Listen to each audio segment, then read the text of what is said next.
Hello सर्वांना नमस्कार. मी निखिल प्रभाकर राहरकर आपल्या चॅनलच्या नवीन व्हिडिओमध्ये तुम्हा सर्वांचं स्वागत करतो. फ्रेंड्स हा आपला सायन्स ऑफ मेडिटेशनचा सिरीजचा 12वा आणि शेवटचा एपिसोड, आणि या एपिसोडमध्ये आपण चर्चा करणार आहोत मेडिटेशनच्या डार्क साइड बद्दल. फ्रेंड्स, म्हणून आजचा जो आपला टॉपिक आहे त्याचं नावही आहे मेडिटेशनची दुसरी बाजू, जेव्हा शांतता ही अस्वस्थ करते. When meditation doesn't feel peaceful. आपण जेव्हा मेडिटेशन बद्दल ऐकतो मित्रांनो, तेव्हा आपण काय ऐकतो की mostly peace, calmness, healing, focus, awareness, आणि हे सगळं खरंही आहे. पण मेडिटेशनची एक बाजू अशी आहे मित्रांनो ज्याच्याबद्दल फार कमी बोललं जातं. कारण मेडिटेशन करताना नेहमी शांतता मिळेल असं नाहीये. कधी तुमचे थॉट्स जे आहेत ते तुम्हाला जास्त स्पष्टपणे दिसायला लागतात. कधी तुमच्या ज्या दडलेल्या इमोशन्स आहेत, म्हणजे ज्या इमोशन्स तुम्ही आतमध्ये दाबून ठेवलेले आहेत, त्या इमोशन्सची जाणीव होते. कधी स्वतःपासून पळण्याऐवजी स्वतः समोर बसावं लागतं, आणि कधी कधी मेडिटेशनचं नाव घेऊन आपण आपल्या रिअल इमोशन्स पासूनच पळण्याचा प्रॉब्लेम करायला सुरुवात करतो. म्हणून आज मेडिटेशनला आपण ना ग्लोरीफाय करायचं आहे ना घाबरायचं आहे. आज मेडिटेशनची अनकम्फर्टेबल साइड जी आहे ती आपण समजून घेणार आहोत मित्रांनो. चला सुरुवात करूया. तर मित्रांनो, आपण आता येऊया आपल्या व्हिडिओच्या पार्ट फर्स्ट कडे. मेडिटेशन विल फिक्स मी. समजा तुमच्या आयुष्यात काहीतरी प्रॉब्लेम आहे, स्ट्रेस आहे, रिलेशनशिप प्रॉब्लेम आहे, करिअर मध्ये कन्फ्युजन आहे, किंवा मनात सतत काहीतरी चालू आहे, आणि तुम्ही स्वतःला म्हणता की मी मेडिटेशन चालू करतो आणि मग ह्या सगळ्या प्रॉब्लेम पासून मी हळूहळू हे प्रॉब्लेम्स माझ्या आयुष्यातून कमी व्हायला लागते. तुम्ही मेडिटेशन चालू करता 10 मिनिटं, 20 मिनिटं, काही दिवस, पण उठल्यानंतर प्रॉब्लेम्स अजूनही जशाला तसेच आहेत, तिथेच आहेत, आणि हे नॉर्मल आहे. कारण मेडिटेशन जे आहे मित्रांनो ते प्रॉब्लेम डिलीट करण्याचं साधन नाहीये, ते प्रॉब्लेम डिलीट करण्याचं बटन नाहीये. मेडिटेशन तुम्हाला प्रॉब्लेम पासून दूर नेत नाही, उलट ते प्रॉब्लेम अधिक क्लिअरली पाहण्याची जी तुमची जागा आहे ती देते मित्रांनो. म्हणजे काय, जेव्हा तुम्ही मेडिटेशन करायला लागता त्यावेळेस तुमच्या लाईफ मधले जे प्रॉब्लेम्स आहेत ते तुम्हाला अधिक स्पष्टपणे समजून यायला लागतात, आणि मग त्यावर हळूहळू तुम्हाला सोल्युशन्सही सापडायला लागतात, आणि मग काहीतरी करावं लागतं. कन्व्हर्सेशन, डिसिजन, बाउंड्री, ऍक्शन, कधी कधी पर्सनल किंवा प्रोफेशनल हेल्प सुद्धा आपल्याला घ्यावी लागते. म्हणून मेडिटेशनचा जो मित्रांनो तो उपयोग करा, पण मेडिटेशनला तुमच्या लाईफची रिप्लेसमेंट बनवू नका. चला मित्रांनो, आता आपण आलेलो आहोत आपल्या व्हिडिओच्या पार्ट 2 कडे, ज्याच्यामध्ये आपण पाहणार आहोत स्पिरिच्युअल बायपासिंग. आता हा एक खूप इंटरेस्टिंग ट्रॅप आहे मित्रांनो मेडिटेशन मधला. समजा कोणीतरी तुम्हाला दुखावलं, तुम्हाला राग आला, तुम्ही हर्ट झालात, पण तुम्ही स्वतःला म्हणता लेट इट बी, ठीक आहे, लेट इट गो, याला जाऊ द्या, सोडून द्या, ही निगेटिव्ह एनर्जी आहे, मी स्वतः तर स्पिरिच्युअल व्यक्ती आहे, मग मला राग यायला नाही पाहिजे. आणि मग तुम्हाला जे इमोशन आहे त्या इमोशन कडे तुम्ही पाहतच नाही, तुम्ही त्याला दाबून टाकता, आणि यालाच आपण दुसऱ्या भाषेमध्ये स्पिरिच्युअल बायपासिंग म्हणतो. म्हणजे स्पिरिच्युअल किंवा मेडिटेशनचा वापर करून आपण आपले जे रिअल इमोशन्स आहेत किंवा रिअल प्रॉब्लेम्स आहेत त्यांना फील करण्यापासून पळतो, किंवा त्याच्यापासून फील करणं आपण त्याला सोडून देतो, त्याच्यापासून दूर जायला लागतो. मेडिटेशनचा अर्थ असा नाहीये मित्रांनो की मला ही गोष्ट फीलच करायची नाहीये. कधी कधी त्याचा अर्थ उलट असतो. मेडिटेशनचा अर्थ असा होतो की मला काय फील होत आहे ते प्रामाणिकपणे पाहायचं आहे. राग आला तर नोटीस करा, दुःख आहे, तुम्हाला त्रास झाला तर नोटीस करा, भीती वाटतेय ते पण तुम्ही नोटीस करा, आणि त्यानंतर त्याच्याशी कशा पद्धतीने डील करायचं आहे हे पण ठरवा.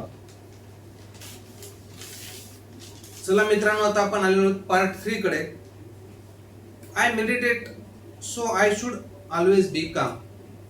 म्हणजे काय, मेडिटेशन केल्यानंतर अजून एक गोष्ट जी आहे मित्रांनो ती प्रेशर येतो. म्हणजे मी मेडिटेशन करतो मग मला राग का येतो, मला अँझायटी का होते, माझ्या माइंडमध्ये निगेटिव्ह थॉट्स का येतात. पण एक गोष्ट लक्षात ठेवा, मेडिटेशन तुम्हाला ह्युमन असणं थांबवत नाही मित्रांनो. आपण एक ह्युमन बिईंग आहोत, आपल्याला थॉट्स येणारच, आपल्याला राग येणारच, आपल्याला अँझायटी होणारच, आपल्याला अनकम्फर्टेबल वाटणारच, इमोशन फील होणारच. आपण एक मनुष्य आहोत, आणि ह्या सर्व गोष्टीच आपल्याला मनुष्य बनवत असतात. तुम्हाला राग येईल, तुम्हाला दुःख होईल, तुम्हाला कधी कधी इम्पेशंट पण वाटेल, चुकीची रिॲक्शन पण आपण देऊ शकतो. पण फरक मेडिटेशन केल्यामुळे असा येऊ शकतो मित्रांनो तुमच्या लाईफमध्ये, पूर्वी जिथे तुम्ही रिॲक्शन आणि ॲक्शन मध्ये काही अंतर जिथे नसेल, म्हणजे जेव्हा तुम्हाला कोणी काही म्हणलं की त्याला लगेच तुम्ही त्या रिॲक्शनवर लगेच तुम्ही ॲक्शन करत होता, त्या ठिकाणी मे बी आता एक छोटासा पॉज तयार होईल. म्हणजे काय, जेव्हा तुम्ही मेडिटेशन कराल तेव्हा तुम्हाला ही गोष्ट लक्षात येईल की अरे नाही, मला इथे काहीतरी रिॲक्ट करायचं आहे. आणि मग त्यावेळेस तुम्ही सिच्युएशन समजून घेऊन त्याच्यावर रिॲक्ट करण्याऐवजी त्यावर योग्य पद्धतीने रिस्पॉन्ड करायला लागाल. आणि हा जो पॉज असतो मित्रांनो, तोच कधी कधी खूप मोठा बदल असतो. चला मित्रांनो, आता आपण आलेलो आहोत आपल्या व्हिडिओच्या पार्ट 4 कडे, ज्याच्यामध्ये आपण पाहणार आहोत more meditation is equal to more benefits.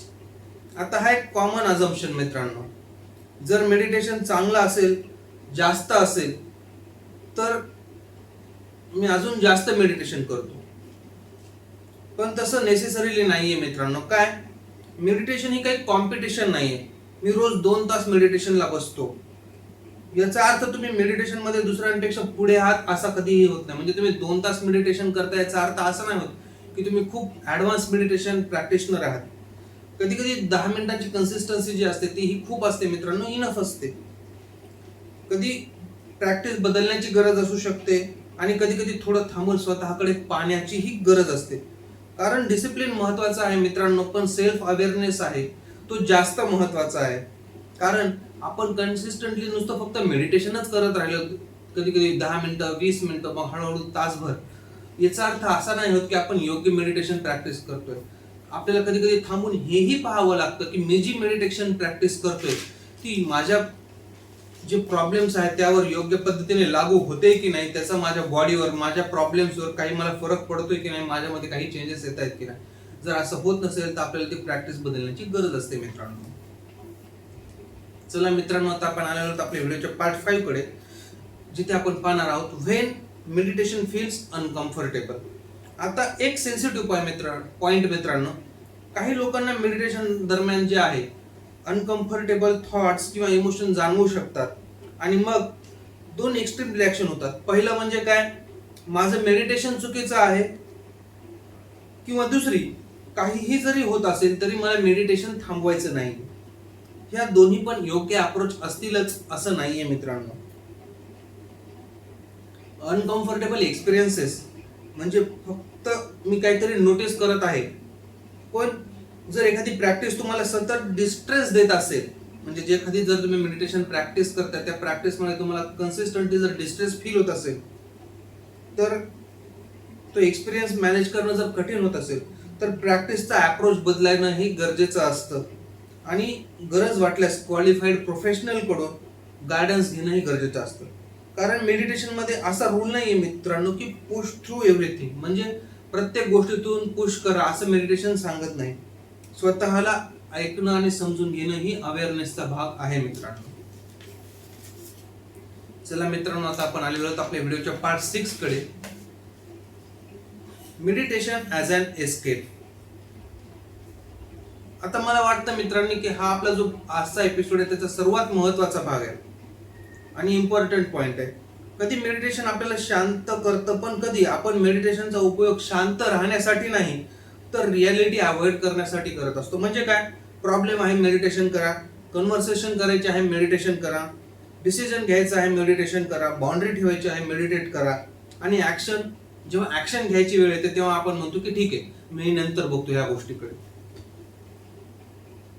आयुष्य फक्त ऑब्झर्व करून चालत नाही मित्रांनो. कधी कधी उठावं लागतं, बोलावं लागतं, नाही म्हणावं लागतं, डिसिजन घ्यावा लागतो, चूक असेल तर ती मान्य करावी लागते आणि काहीतरी आपल्याला बदल स्वतःमध्ये करावा लागतो. Meditation should help you to face your life, not to hide from it. म्हणजे मेडिटेशन हे तुम्हाला तुमच्या लाईफ मधले जे प्रॉब्लेम्स आहेत ते फेस करायला शिकवतं, त्याच्यापासून लपायला शिकवत नाही मित्रांनो. हे समजून घेणं ही तितकंच महत्वाचं आहे. चला मित्रांनो, आता आपण आलेलो आहोत आपल्या व्हिडिओच्या पार्ट 7 कडे, ज्याच्यामध्ये आपण पाहणार आहोत मग आपण योग्य दिशेने चाललोय हे आपल्याला कळणार कसं. आता एक सिंपल क्वेश्चन, मेडिटेशन केल्यानंतर तुम्ही स्वतःला विचारा, मी लाईफ पासून अधिक प्रेझेंट होतोय की मी लाईफ पासून अधिक दूर जातोय. म्हणजे मी माझ्या प्रॉब्लेम्स मला कळून येत आहेत, त्याच्यावर मी वर्क करतोय, मी त्या प्रॉब्लेम्स पासून दूर जायचा प्रयत्न करतोय. जर मेडिटेशन नंतर तुम्हाला स्वतःला तुम्ही अधिक समजून घेऊ लागलात, तुमच्या रिॲक्शन नोटीस करू लागलात, लोकांना अधिक क्युरियसली समजून घेऊ लागलात, त्यांचं बोलणं योग्य पद्धतीने ऐकून घेऊ लागलात, डिसिजन्स कडे अधिक स्पष्टपणे पाहायला तुम्ही शिकलात मित्रांनो, तर मेडिटेशन तुमच्या लाईफमध्ये इंटिग्रेट होत आहे हे समजून घ्या.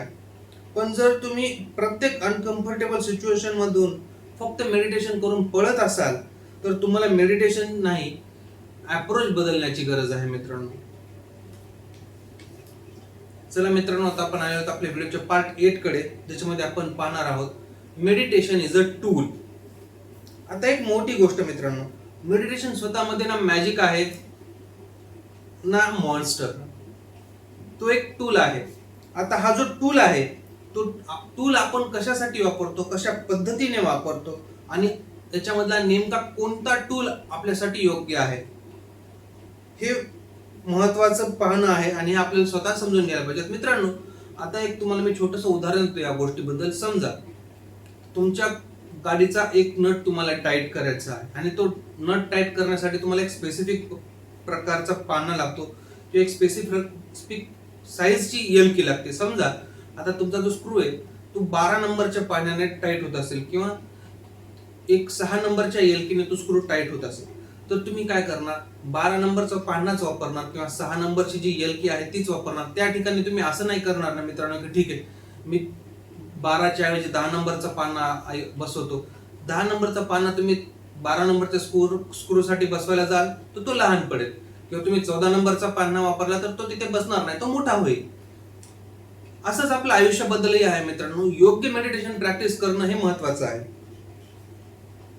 आता मेडिटेशनचा उपयोग तुम्ही सेल्फ अवेअरनेस साठी करू शकता, स्वतःच्या लाईफ मध्ये पॉज कुठे घ्यायचा हे समजून घेण्यासाठी करू शकता, सेल्फ रिफ्लेक्शन साठीही करू शकता. पण त्याच वेळी मेडिटेशन हे स्वतःपासून डिस्कनेक्ट होण्यासाठी उपयोग करू नका मित्रांनो, हेच महत्वाचं.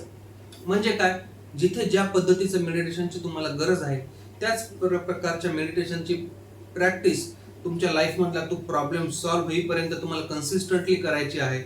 तो प्रॉब्लेम मधातच समजा दुसरा एखादा प्रॉब्लेम आला तर त्यासाठी दुसरं मेडिटेशन करण्याची गरज नाहीये मित्रांनो. एक प्रॉब्लेम सॉल्व्ह झाला की हळूहळू आपोआप दुसरा प्रॉब्लेमही सॉल्व्ह व्हायला लागतो. चला मित्रांनो, आता आपण आलेलो आहोत आपल्या व्हिडिओच्या पार्ट 9 कडे, द बिगर पिक्चर. आपण या पूर्ण सिरीज मध्ये मेडिटेशनचे अनेक एस्पेक्ट्स पाहिलेले आहेत मित्रांनो.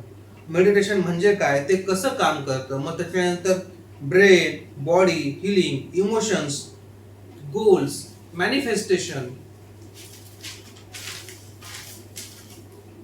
Daily life, myths about meditation आणि मेडिटेशनच्या मागचं सायन्स. आणि आज आपण पाहिलेलं आहे डार्क साइड. पण या सगळ्यांच्या शेवटी मला स्वतःला असं वाटतं मित्रांनो की मेडिटेशन बद्दल एक बॅलन्स विचार करणं महत्वाचं आहे. मेडिटेशनला मॅजिकही बनवू नका, पण त्याला मिनिंगलेसही समजू नका. Understand it, experiment with it, observe your self and stay grounded. हे महत्वाचं आहे मित्रांनो. मेडिटेशनला समजून घ्या, त्याच्यासोबत तुम्हाला हवे त्या पद्धतीचे तुम्ही स्वतःवर मेडिटेशनचे प्रयोग करा. ते प्रयोग केल्यानंतर स्वतःला ऑब्झर्व करा आणि मेडिटेशन थ्रू स्वतःला ग्राउंडेड ठेवण्याचा प्रयत्न करा. ऍट द एंड मित्रांनो, मी तुम्हाला एवढं सांगेल, आपण मेडिटेशनला शोधायला सुरुवात केली आणि शेवटी प्रश्न मेडिटेशनचा नाही राहिला, प्रश्न झाला की मी स्वतःला किती क्लिअरली पाहतो. कारण मेडिटेशन म्हणजे फक्त डोळे बंद करणं नाही. कधी कधी मेडिटेशन डोळे बंद केल्यावर आपल्याला दिसायला लागतं आपले थॉट्स, आपले इमोशन्स, आपल्या रिॲक्शन्स, फिअर्स, पॅटर्न्स, आणि कधी कधी आपण स्वतःपासून पळतोय का हेही आपल्याला दिसायला लागतं. म्हणून मेडिटेशनचा उद्देश जो आहे मित्रांनो, तो जगापासून दूर जाणं नाहीये, स्वतःपासून पळणं थांबवणं आहे. आणि कदाचित मेडिटेशनची जी खरी सक्सेस आहे ती ही नाहीये की मी किती शांत झालो, तर मेडिटेशनची खरी सक्सेस आपण आयुष्याकडे किती जाणीवपूर्वक पाहायला लागलो आणि कसं पाहायला लागलो हे शिकणं आहे. Meditation should not take you away from your life, it should help you to meet your life with greater awareness. आपल्या भाषेत जर सांगायचं झालं मित्रांनो, मेडिटेशन हे स्वतःपासून पळण्यासाठी नाही, तर स्वतःला योग्यपणे समजून घेण्यासाठी आहे. This is it for today. This is Nikhil Harkal, talks real life, real reset. जर आजचा व्हिडिओ आवडला असेल मित्रांनो तर लाईक करा, शेअर करा. तुम्हाला व्हिडिओमध्ये काय आवडलं हे मला कमेंट करून नक्की सांगा मित्रांनो. आणि चॅनलला सबस्क्राईब करा. इथेच आपली सायन्स ऑफ मेडिटेशनची सिरीज आज संपलेली आहे. पुन्हा एकदा भेटूया मित्रांनो एका नवीन सिरीजसह. Thank you very much.